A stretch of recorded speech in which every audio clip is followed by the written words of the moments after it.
বাবা আদম গাদম নাট্যগোষ্ঠীর পক্ষ থেকে পূজা কমিটির সম্পাদক সভাপতি, স্থানীয় প্রশাসন ও মেলায় আগত সকল দর্শকবৃন্দদের জানাই শুভ নববর্ষের প্রীতি, শুভেচ্ছা ও প্রণাম এবং প্রয়াত সকল শুদ্ধ ব্যক্তিদের প্রণাম জানিয়ে পরম পুরুষ শ্রী শ্রী রামকৃষ্ণ পরমহংসদেব, ত্রিকালদর্শী বাবা লোকনাথ ব্রহ্মচারী ও জাগ্রত দেবতা বাবা আদম গাদমকে স্মরণ করে শুরু করতে চলেছি 2025 সালের আলোড়ন সৃষ্টিকারী যাত্রাপালা সুন্দরীর ফাঁদে শয়তান কাঁদে।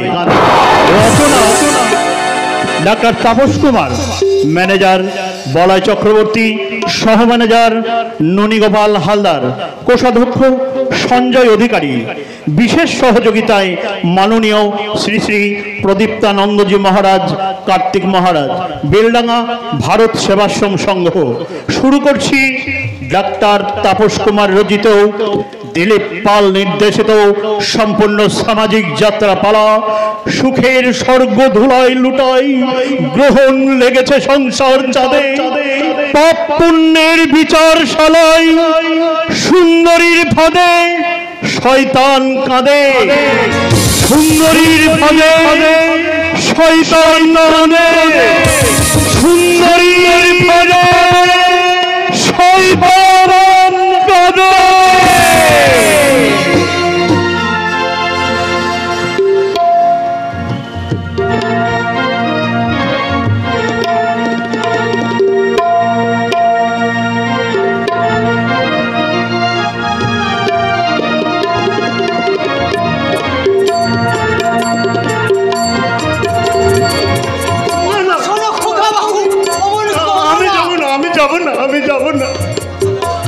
আমি তোমার সঙ্গে কোথাও যাব না। তুমি খুব দুষ্টু, পচা, তুমি সব সময় আমায় বকো। বলছি তো আমি আর তোমায় বকবো না। তুমি তো জানো খোকা বাবু, প্রতি মাসে তোমাকে শহরে বড় ডাক্তার দেখাতে যেতে হয়। আজ তোমার বাবা অফিসে একটা বড় জরুরি মিটিং আছে, তাই উনি যেতে পারবে না। আমার সঙ্গেই চলো, শীঘ্রই চলো খোকা বাবু। বাড়ির বাইরে গাড়ি বের করে বসে আছে ডাক্তার। আমি বলেছি তো, আমি বাবার সাথে ছাড়া আমি কারোর সাথে যাব না, আমি কারোর সাথে যাব না। কেন রে খোকা, বাবা কি আর সব সময় সব জায়গায় যেতে পারে? তাছাড়া তুই বড় হয়েছিস, এখন তো তোকে একা একা সব জায়গায় যেতে হবে। বাবা, তোর যখন 7 বছর বয়স ছিল তখন পর্যন্ত তুই সুস্থ স্বাভাবিক ছিলিস। হঠাৎ কি যেন একটা অজানা জ্বরে তুই অসুস্থ হয়ে গেলি, তুই হাবাগোবা হয়ে গেলি। বাবা, ওর কথা বলবেন না মাট্টা বাবু, ছেলেটা যে প্রাণে বেঁচেছে এটাই যথেষ্ট।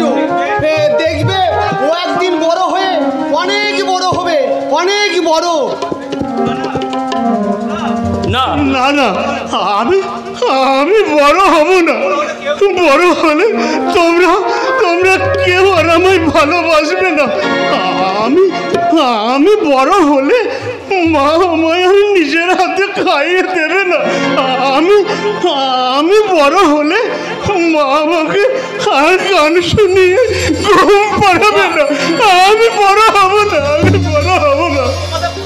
তাই তো আমি তোমাদের পূজা করবো আর বলবো। কি বলবি রে খোকা? আমি বলবো, তোমরা আমার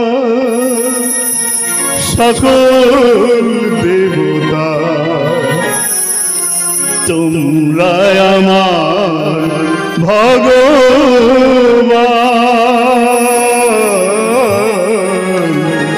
তোমরা আমার ভগবান, তোমরা আমার সকল দেবতা, তোমরা আমার তোমাদের জন্য আমার জীবন, তোমাদের জন্য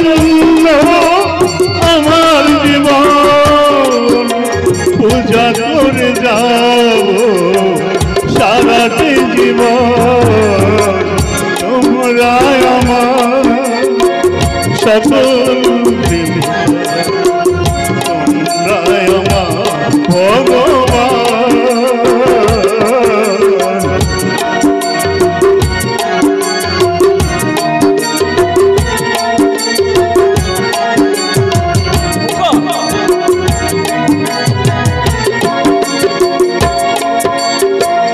তোমার পাপে পাপ, পুণ্যে পুণ্য, তোমারই জন্য এই জীবন ধন্য। তোমার পাপে পাপ, পুণ্যে পুণ্য, তোমারই জন্য এই জীবন ধন্য। পিতা ধর্ম, পিতা ধর্ম,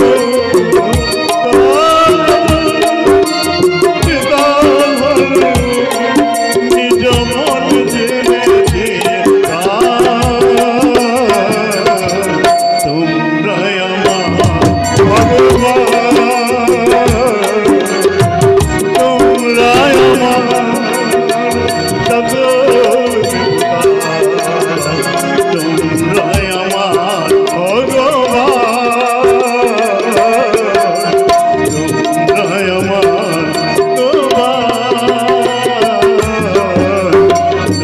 তোমরাই আমার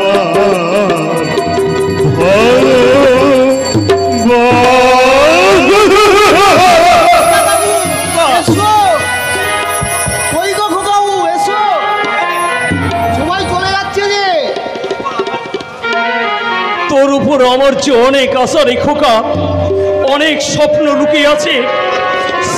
শীঘ্রই তোকে সুস্থ হতে হবে। না না, আমি আমি সুস্থ হব? হ্যাঁ গো খোকাবাবু, তুমি সুস্থ হলেই তোমার যে আমরা বউ আনবো। হ্যাঁ, আমার আমার বিয়ে দিয়ে বলবে? কি মজা, কি মজা, হ্যাঁ রে কি খোকা, মজা, কি মজা। তোর জন্য একটা সুন্দর রাজকন্যা নিয়ে আসবো। হ্যাঁ, আমার জন্য, আমার জন্য রাজকন্যা নিয়ে আসবে? হ্যাঁ, রাজকন্যা। রাজকন্যা, কি মজা, কি মজা। আমার জন্য বাবা রাজকন্যা আনবে। ও মাধব কাকু, তুমি চলো চলো, আমি ডাক্তার দেখাতে যাবো। আমি ডাক্তার দেখাতে যাবো, তোমরা গাড়ি রেডি করো, আমি ডাক্তার দেখাতে যাবো। পাগল ছেলে একটা। তাই যা খোকা, তাই যা। তোকে যে সুস্থ হতেই হবে। তোর উপর যে আমার অনেক স্বপ্ন লুকিয়ে আছে, সেই স্বপ্নগুলোকে আমাকে একে একে পূরণ করতে হবে খোকা। তুই তাই যা। অন্যের স্বপ্ন কেড়ে নিয়ে কখনো নিজের স্বপ্ন পূর্ণ করা যায় না কাকা। ইউরোস্কেল, তুই জেল থেকে ছাড়া পেয়েছিস? হ্যাঁ, সে অনেক কাঠখড় পুড়িয়ে তবে আমি জামিন পেয়েছি। আর জামিন পাওয়া মাত্র আমি ছুটে এসেছি আমার পুরনো হিসাবটা পাই টু পাই। হিসাব? কিসের হিসাব? সম্পত্তির হিসেব। তার মানে? আরে মানে বলছিলাম, এই বুড়ো বয়সে অত যক্ষের মতো সম্পত্তি আগলে রেখে কি লাভ? আরে একমাত্র ছেলেও তো বোকা শোকা, মানে হাবা গোবা। তাই বলছিলাম, এই সম্পত্তিটা নয় ছয় না করে বরং যোগ্য উত্তরস্থরী আপনার একমাত্র ভাইপোর হাতে তুলে দিন। ধর্মদাস, হ্যাঁ, আমি উকিল ধর্মদাস। আমি অধর্মের দাস হয়ে ধর্মকে দিইবান। বেঈমান, নেমখারাম, আমার এই কোম্পানির উকিল হয়ে তুই কিনা আমার এই ক্রিমিনালটা তুই হাত মিলিয়েছিস। আরে হাতিয়ে মেলাইনি, আপনাদের এগেইনস্টে এটা মিথ্যে করে উইল তৈরি করেছি। কিসে উইল? তোমার অসুস্থ ছেলেটার অবর্তমানে তোমার সম্পত্তি যাতে অন্যের হাতে বেহাল না হয়ে যায়, তাই তুমি স্বেচ্ছায় তোমার স্থাবর অস্থাবর সমস্ত সম্পত্তি তোমার একমাত্র ভাই বই সুদর্শন চাকরি নামে দানপত্র করেছো। না না, ওরে ওরে বেঈমান, তুই অনেক পাপ করেছিস, আর মহাপাপ তুই করিস না। আমাকে সর্বশান্ত করে আমার ওই অসুস্থ ছেলেটাকে আর পথে বসাস না। না না কাকা, ছেলের জন্য তোমাকে ভাবতে হবে না। তুমি যে গাড়িতে করে ডাক্তারের কাছে পাঠিয়েছো, সেই গাড়িতে আমি অনেক আগে থেকে একটা টাইম বোমা ফিট করে রেখেছি। হয়তো সেই বোমা বাস্ট হয়ে তোমার খোকা।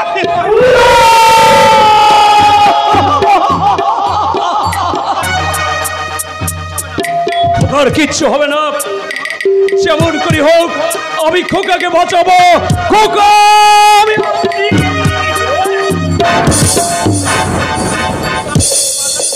খোকাকে যদি বাঁচাতে চাও তাহলে ওই সম্পত্তিটা আপনার ভাইপোর নামে লিখে দিন।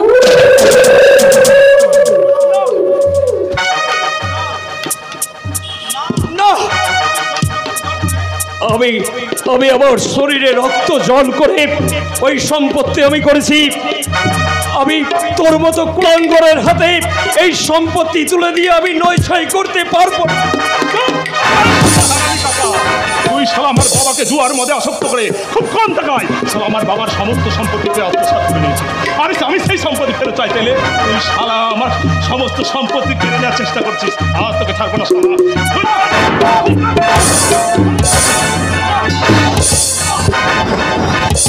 বলছিস আমার নাম আমি শালা পাপ মাখি না, কিন্তু পাকে থাকি। ওরে জানোয়ার, আমার খোকাকে তুই বাঁচা, আমার খোকাকে তুই। খোকার, আমার খোকার যদি কিছু হয়ে যায় তাহলে আমি যে পারবো না। একই অলক্ষণের কথা বলছো কাকা? না না, তুমি একই অলক্ষণের কথা বলছো।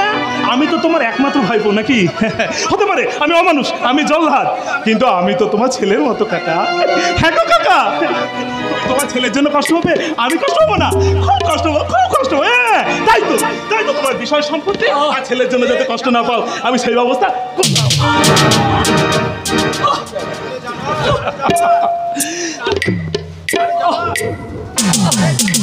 ওরে জানোয়ার, ওই সম্পত্তির একটা কানা করিয়ে তুই পাবি না।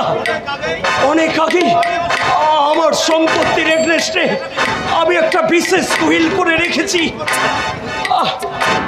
আর ওই সম্পত্তি আমি উইল করে আমার একটা বিশ্বস্ত বন্ধুর কাছে জমা রেখে এসেছি। হ্যাঁ, আর সেই উইল হলো সে আমার খোকাকে বিয়ে করবে, সেই হবে আমার সম্পত্তির মালকিন। আর আমার খোকা যদি অবর্তমানে কিছু হয়ে যায় তাহলে ওই সম্পত্তি ওই মিশনের নামে চলে যাবে। তুই শালা, এটা কি হলো? আমি শালা এমন হারামি যে নিজেই নিজের পিছনে বাস নিয়ে। আরে মশাই হ্যাপা পরে সালবে। আগে চলুন ধর্মদাস বাবু, যে করে হোক ওই ছেলেটাকে বাঁচাতেই হবে। ওই হাবা বাবুটা আমার জীবনে একটা আলাদিনের আশ্চর্য প্রদীপ, আর সেই প্রদীপটা আমার চাই। চলুন আস্থা করে মাঝে ফেলে দিই। চলুন চলুন।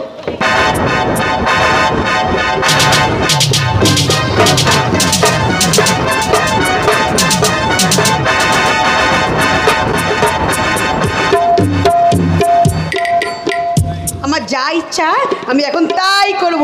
দুনিয়া মে লোগো কো ধোখা কবি হো যাতা है।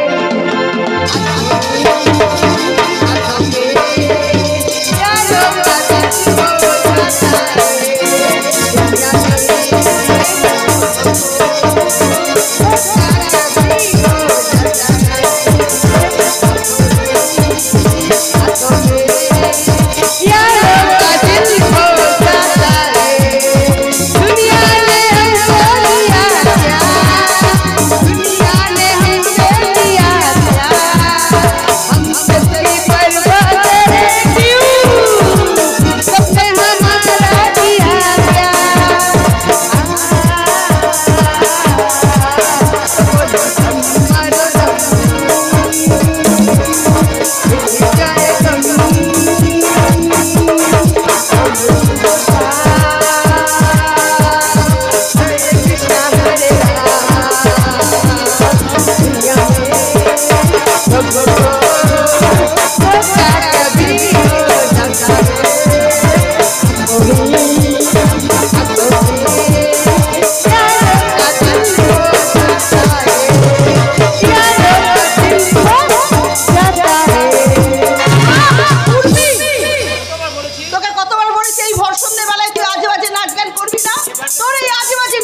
করে না।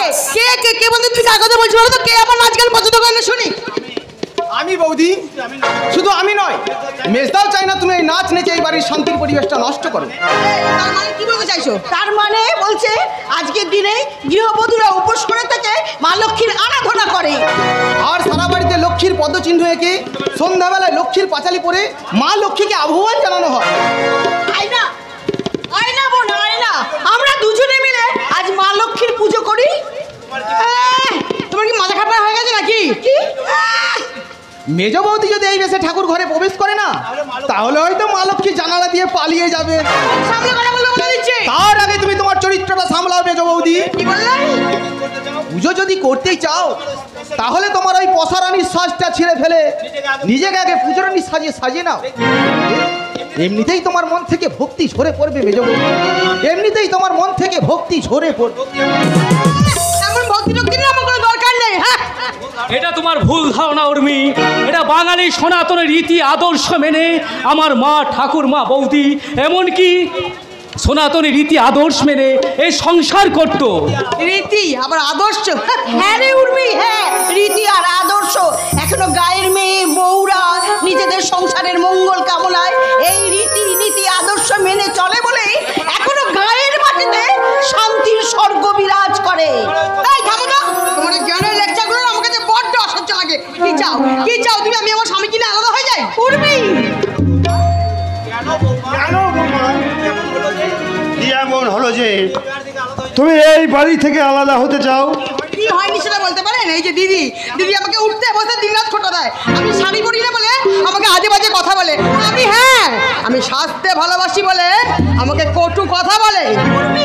জানেন দাদা, আজকাল আপনি বাড়িতে থাকলে আমাকে মেন্টাল টর্চার করে, এমনকি দাদা আমাকে ভালো করে খেতে পর্যন্ত দেয় না।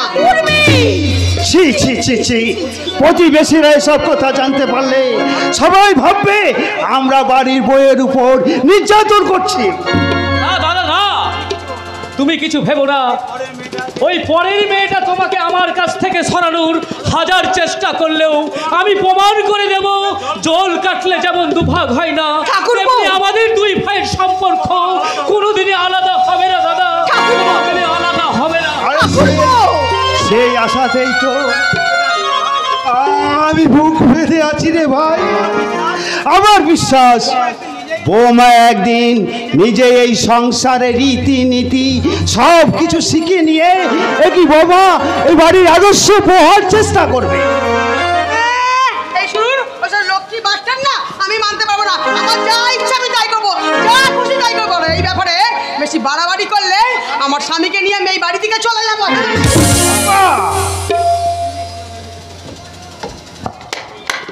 বাহ, খুব সুন্দর বলেছিস রে মন।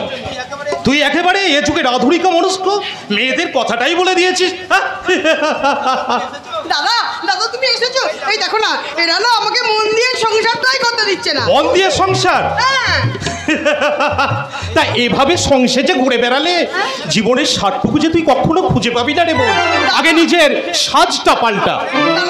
জীবনের রঙ্গমঞ্চে দাঁড়িয়ে তুই এই সংসারের এক গৃহবধূর ভূমিকায় অভিনয় করতে এসেছিস রে বোন, কিন্তু তোর পোশাকটাই যদি এরকম বারবধূর মতন হয়, সংসার তোকে কখনো বধূরূপে মেনে নেবে?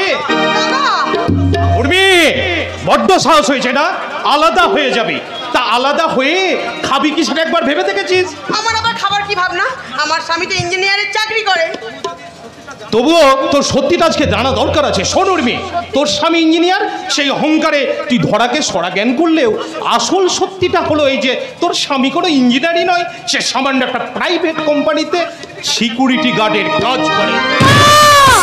কি বলে দাদা, কি বলে দাদা? যে আমাকে এতদিন ভালোবেসে আমার কাছে তার পরিচয় ছিল সে একটা ইঞ্জিনিয়ার, আমি যাকে ভালোবেসে যার কথা বিশ্বাস করে আমি এক কাপড় ওই বাড়ি ছেড়ে এখানে এসেছি, সে কি না আসলে একটা বেকার? না, বেইমান কাপুর জয়ন্ত সরকার আমাকে যেইভাবে মিথ্যে কথা বলে ভালোবাসার জালে ফেলেছিলে, আমি তোমাকে ছাড়বো না শয়তান। তোমাদের সংসার থেকে আমি আগুন লাগিয়ে দেবো। কথা শোন। তুমি কি করলে ভাই? কেন তুমি আমাদেরকে সব কথা জানালে? এবার যে ওই সংসারটা যে আমার ভাই জ্বলে পুড়ে শেষ হয়ে যাবে। আমরা তো আমার ঠাকুরপোর কোনো অভাব রাখিনি ভাই। ওরা স্বামী স্ত্রী যাতে সুখে থাকে, শান্তি থাকবে, আমরা সবাই মিলে শুধু সেই চেষ্টাই করে গেছি। আর আমার সামান্য বেতনে কুলোচ্ছে না দেখে সেগুলো একটা প্রাইভেট নার্সিং হোমে নার্সের চাকরি নিয়েছি, শুধুমাত্র জোর অভাবটুকু বোমা যেন পুষতে না পারে। আবার একটা মিথ্যে। মিথ্যে? শিউলি কোনো নার্সিং হোমে নার্সের চাকরি নেয়নি দাদা। এই যে আমি নিজে চোখে দেখেছি যে হোটেল অপসরায় সে সামান্য একটা বার্ড ড্যান্সারের কাজ করে। তুমি কি বললে ভাই? তুমি কি বললে? তোমার এই কথা শুনে আমার সারা শরীর থরথর করে কাঁপছে। আমাদেরকে নার্সে চাকরি করতে যাচ্ছে বলে ঠাকুরজি আজ হোটেল ড্যান্সার। ওগো ওগো, তুমি এখনো চুপ করে দাঁড়িয়ে আছো? তাড়াতাড়ি একটা ভালো ছেলে দেখো, যত তাড়াতাড়ি পারো ঠাকুরজির বিয়ে দিয়ে দাও। কেন কেন বৌদি কেন? তোমার রায়বাঘেরই ননদিকে একবারে সারা দিন রাত তোমার সঙ্গে ঝগড়া করছে, তোমার সুখ শান্তি কেড়ে নিচ্ছে, তাই না? আর সেই জন্যই বুঝি ঠাকুরজি নাকি তাড়িয়ে দেবার মতলব করছে। ঠাকুরজি শোনো, আমাকে একটু তাড়াতাড়ি কিছু খেতে দাও তো, আমাকে এক্ষুনি বেরোতে হবে। আজ নাইটে এমার্জেন্সি ডিউটি আছে। ঠাকুরজি তার ডিউটিটা কোথায়? নিশ্চয় হোটেল অপসরাতেই। ছি ছি ছি ছি, এত নিচে তুই নেমে যাবি আমি কল্পনা করতে পারিনি রে। টাকা রোজগারে নয়, ওই নোংরামিটা করাটাই তোর আসল উদ্দেশ্য। তুমি ওকে বলে দাও মধুরা, ওর মতো নোংরা মানসিকতার মেয়ের কখনো আমার সংসারে জায়গা হবে না। তুমি দাদাকে বোঝো, এই লাইনে অনেক টাকা, মাত্র কয়েকটা বছর কাজ করলে। তো দাদার সিদ্ধান্তে আমার সম্পূর্ণ মত আছে। তুমি হোটেল ড্যান্সার, এ কথা জানলে কে তোমাকে বিয়ে করবে? না ঠাকুরজি না, তুমি এই কাজটা একদম ঠিক করনি ভাই, একদম ঠিক করনি।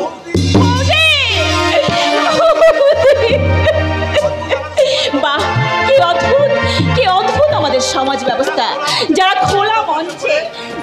খোলা মঞ্চে নাচ গান করছি তারা শিল্পী, তাদের অনেক সম্মান। আর আমি হোটেলে নাচ গান করি বলি আমি হোটেল ড্যান্সার, আমি কুচ্ছিত হয়ে গেছি। আমাদের সমাজ ব্যবস্থাটাই যে এমন জটিল শিউলি। খোলা মঞ্চে নাচ গান করা মানুষটাকে যারা আবেগের বসে করতালি দিয়ে শিল্পী বলে সম্মান জানাচ্ছে, কালী হোটেলে নাচ গান করা ওই মানুষটাকে সিটি মেরে অশ্লীলতার ইঙ্গিত করে। যে সমাজ কলঙ্ক ছিটিয়ে দেয় অশ্লীলতার ইঙ্গিত করে, সেই সমাজে আর এক মুহূর্ত বাঁচতে চাই না। কেঁদো না শিউলি, তুমি কেঁদো না। সারা সমাজ তোমাকে কলঙ্কিনী ভাবলেও আমার দিকে তাকিয়ে দেখো, সেই কলঙ্ক মোচন করার জন্য না চিরকাল আমি তোমার পাশেই থাকবো। কেন ইন্দ্রদা, তুমি কি আমাকে দয়া করছো, করুণা করছো আমার? না শিউলি না, একদমই না। আমি যে তোমাকে বড্ড ভালোবাসি। কি বললে তুমি, কি বললে? হ্যাঁ শিউলি, বহুবার এই কথাটা তোমাকে আমি বলবার চেষ্টা করেছি জানো, কিন্তু আমি বলার সাহসই পাইনি। কিন্তু আজকে এই কঠিন পরিস্থিতিতে আমি চুপটি থাকতে পারলাম না। তাই জীবনের সমস্ত দ্বিধা ভয় সংকোচ ত্যাগ করে আজ তোমাকে আমি বলছি, আমি তোমাকে বিয়ে করতে চাই শিউলি। হয় না ইন্দ্রদা, হতে পারে না। আমার চরিত্রে কলঙ্কের কালে লেগে গেছে, তাই তো এই কলঙ্ক কালে নিয়ে আমি তোমাকে বিয়ে করতে পারবো না। তুমি আমাকে দয়া করছো তাই না, আমাকে করুণা করছো। চাই না তোমার দয়া, চাই না তোমার করুণা। আমি এই কলঙ্ক নিয়ে এখান থেকে আমি চলে যাব, দূরে অনেক দূরে চলে যাব শিউলি। আর আমি ফিরে আসবো না। তোমাকে ভালোবাসলেও আমি চোখের জলে বুক ভাসিয়ে আমি বলবো, আকাশ প্রদীপ জ্বলে দূরের তারার পারে, আমার নয়ন দুটি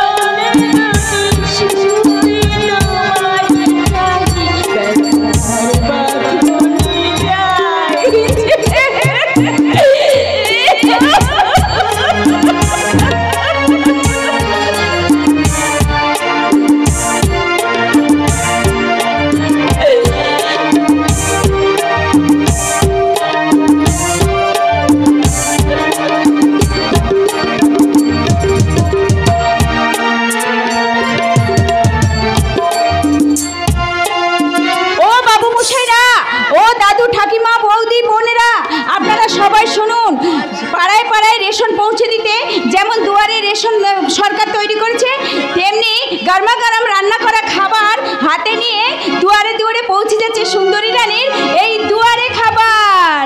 দুয়ারে খাবার বাবু, দুয়ারে খাবার, দুয়ারে খাবার বাবু, দুয়ারে খাবার। একবার খেলে পরে আসবে না বার, একবার খেলে পরে আসবে না বার। দুয়ারে খাবার বাবু, দুয়ারে খাবার, দুয়ারে খাবার বাবু, দুয়ারে খাবার।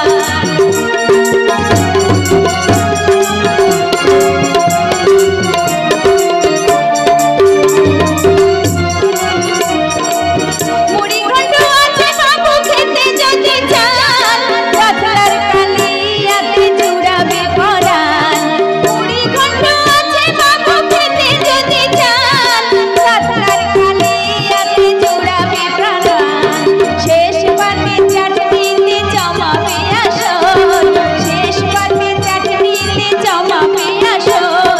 সুন্দরী আছে বাবু নেই তো ভাবনা, দুয়ারে খাবার বাবু, দুয়ারে খাবার, দুয়ারে খাবার বাবু, দুয়ারে খাবার, দুয়ারে খাবার বাবু, দুয়ারে খাবার। লে খেপা খেপা সামলা, আরে বলা নেই কহা নেই, একেবারে ঘরের ভিতরে এসে জলসার আসর বসিয়ে দেওয়া দেখতে কি বলে এসব কি? এগুলো হলো সুন্দরী রানীর দুয়ারে খাবার। আরে দুয়ারের খাবার, আরে দুয়ারের রেশন, দুয়ারের খাবার, আরে বাপের জন্মে তো শুনিনি, বলি এসব কি? কি মানে কি মনে হচ্ছে? মনে হচ্ছে কি এই খাবারটা আমি ফ্রিতে দিচ্ছি? কোন হারামজাদা বলে যে এই খাবার ফ্রির খাবার? ভোর 3টে থেকে উঠে কুটনো কেটে বাটনা বেটে মাথার গাম ফায়ে ফেলে চোখের জলে নাকের জলে রান্না করে বেলা 10টা থেকে লোকের দুয়ারে দুয়ারে এই খাবার পৌঁছে দিচ্ছি। এটা ফ্রির খাবার। তার মানে তুমি খাবার ফেরিয়াওলি? বাহ বাহ, ভালো কারবার তো। তা আমি যদি তোমাকে একটা মালদার কাস্টমার করে দিই তাহলে? তাহলে বড্ড খেপাটি, খেতেই চায় না, বড্ড পাগলামি করে। একদম ভেবো না বাবু, একদম ভেবো না। এই সুন্দরী রানী না ওইসব বদ্ধ পাগলকে একেবারে ছাগল বানিয়ে বেঁধে রাখতে পারে। তারপরে যদি বেশি পাগলামি করে না তাহলে একেবারে তাকে হমান দিস্তে আদা ছেঁচার মতো ছেঁচে। আরে কিসের আওয়াজ পাচ্ছি? কে যেন বাইরে থেকে চিৎকার করছে। আরে ওইটাই তো তোমার কাস্টমার। ও, ওইটা আমার কাস্টমার। আরে বাবা, ও আবার ছোড়াছুড়ি করে নাকি? চলো তো দেখি কেমন পাগল। চলো। হ্যাঁ তাই চলো, তাই চলো।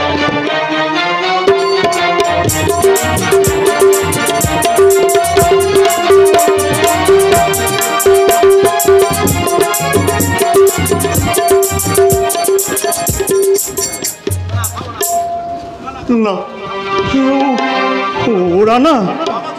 ওরা না বলছিল আমার বাবা কাল ফিরে আসবে, কিন্তু কই আমার বাবা ফিরলো না তো। তাহলে কি আমার বাবা ওই আকাশের তারা? না না না না না না না না, আমার বাবা কোনোদিন আকাশের তারা হতে পারে না। বাবা গো, বাবা তুমি ফিরে এসো বাবা, তুমি ফিরে না এলে আমি কিচ্ছু খাবো না, কিচ্ছু না। কেন আমি খাবো না। বাবু, তোমার বাবা মা হয়তো আর ফিরবে না। কেন আসবে না মাধব? হয়তো চিরদিনের মতো তাদের আসার পথটা বন্ধ হয়ে গেছে, হয়তো কোনোদিনই ফিরবে না। কোনোদিনই ফিরবে না। এই শালা হারামজাদা মাধব, আমার সহজ সরল ভাইটাকে ওসব কি বোকা বোকা কথা শেখাচ্ছিস? হ্যাঁ, না মানে ও কিছু খেতে চাইছে না। আরে আমার ভাইয়ের ভাবনা তোকে ভাবতে হবে না, বুঝলি? আমি ওকে ঠিক খাইয়ে দেবো। তুই যাও এখান থেকে, যা তো। হ্যাঁ যাচ্ছি গো বড় বাবু। বাবা মাকে হারিয়ে ছেলেটা বড্ড কষ্ট পাচ্ছে। তাই কিছু মুখে তুলছে না গো বড় বাবু। আপনি মুখে দেখুন গো, আপনি খোকাবাবুকে দেখুন। নিশ্চয় দেখবো রে, নিশ্চয় দেখবো। আর শুধু দেখবো নাকি, আমি আমার ভাইকে নিজের হাতে খাইয়ে দেবো। আয় তো ভাই, দাদা আমি বলেছি তো, না আমি খাবো না, খাবো না, আমি খাবো না। খাইয়ে দেবো, নিজের হাতে খাইয়ে দেবো। তুমি আমার খাবারগুলো এনেছো? দাও দাও।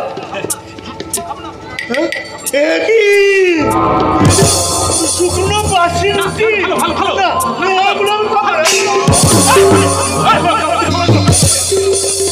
বেশ করেছি, আমি বেশ করেছি। নিজেদের বেলায় ভালো ভালো খাবারগুলো খাবে, শুকনো পোড়া রুটি আমি খাবো না, খাবো না, খাবো না। আমার বাবা ফিরে এলে আমি সব বলে দেবো, সব বলে দেবো। আরে বাপ ফিরলে তবে তো বলবি। চল আগে তোরে ফেলে দাও খাবার, তুই নিজে কুড়িয়ে করে খাবি। চল চল বলছি, আমি খাবো না।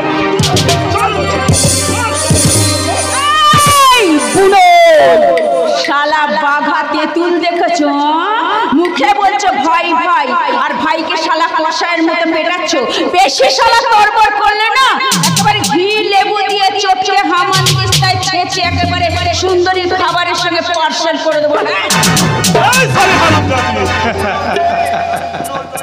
আমি বুনল নই রে, আমি হলাম বুনো শো। আর আমি চাইলে না তোকে কচুর মতো কচকচ করে চিবিয়ে খাবে পারি। আমি বলছিলাম কি ছোট বাবু, অত মাথা গরম করে ওইরকম হাতের লোককে পায়ে ঠেলে দেবেন না। এদিকে আসুন বলছি।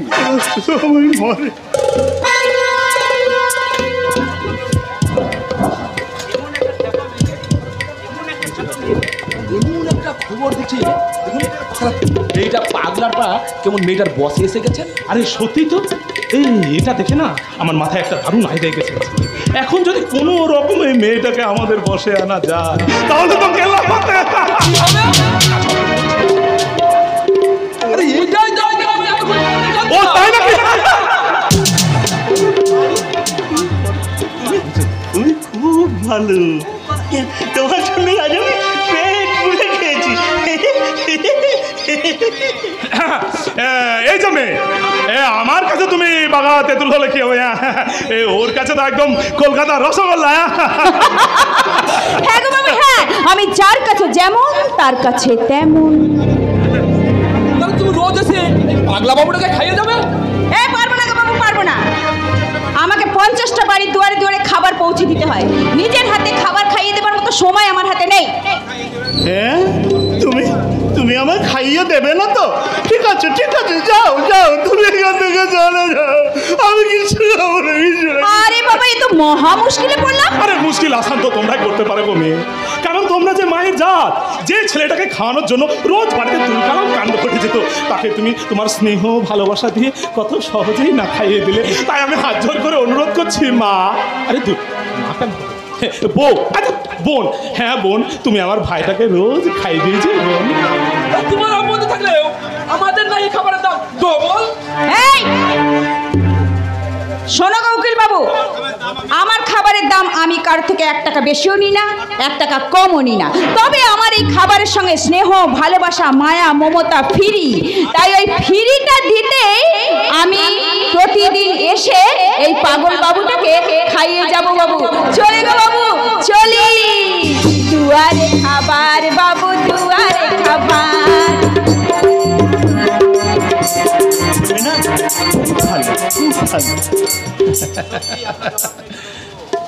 সত্যি আপনার জবাব নেই ছোট বাবু, আপনি হলেন সুদর্শন চাকি। আমি শালা পাক মাখি না, কিন্তু পাকে থাকি।